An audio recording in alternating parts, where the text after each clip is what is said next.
तिवसा तालुक्यातील भारवाडी वर्धा पुलाजवळ एक धक्कादायक आणि खळबळजनक घटना उघडकीस आली। आयआरबी कंपनीच्या ट्रक ले बायपास परिसरात चाकूने भोसकून एका व्यक्तीची निर्घृण हत्या करण्यात आल्याने संपूर्ण परिसरात भीतीचे वातावरण निर्माण झाले आहे। तिवसा तालुक्यातील भारवाडी वर्धा पुलाजवळील आयआरबी कंपनीच्या ट्रक ले बाय परिसरात ही रक्तरंजित घटना घडली। अज्ञात व्यक्तीवर चाकूने सपासप वार करून त्याची निर्घृण हत्या करण्यात आल्याचा प्राथमिक अंदाज पोलिसांनी व्यक्त केला आहे। घटनेची माहिती मिळताच तिवसा पोलीस ठाण्याचे अधिकारी व कर्मचारी तात्काळ घटनास्थळी दाखल झाले। परिसरात मोठ्या प्रमाणात रक्तस्राव झाल्याचे आढळून आले। पोलिसांनी घटनास्थळाचा पंचनामा करून पुरावे गोळे केले।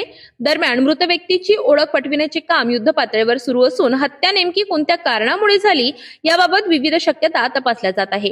वैयक्तिक वाद, आर्थिक व्यवहार किंवा इतर कोणताही गुन्हेगारी संबंध आहे का याचाही तपास केला जात आहे। घटनेनंतर परिसरात नागरिकांची मोठी गर्दी जमली होती। काही काळ तणावाचे वातावरण निर्माण झाले होते। पोलिसांनी तात्काळ परिस्थिती नियंत्रणात आणत नागरिकांना पांगवले। परिसरातील सीसीटीव्ही फुटेजही तपासणी सुरू असून लवकरच आरोपींचा माग काढण्यात येईल असा विश्वास पोलिसांकडून व्यक्त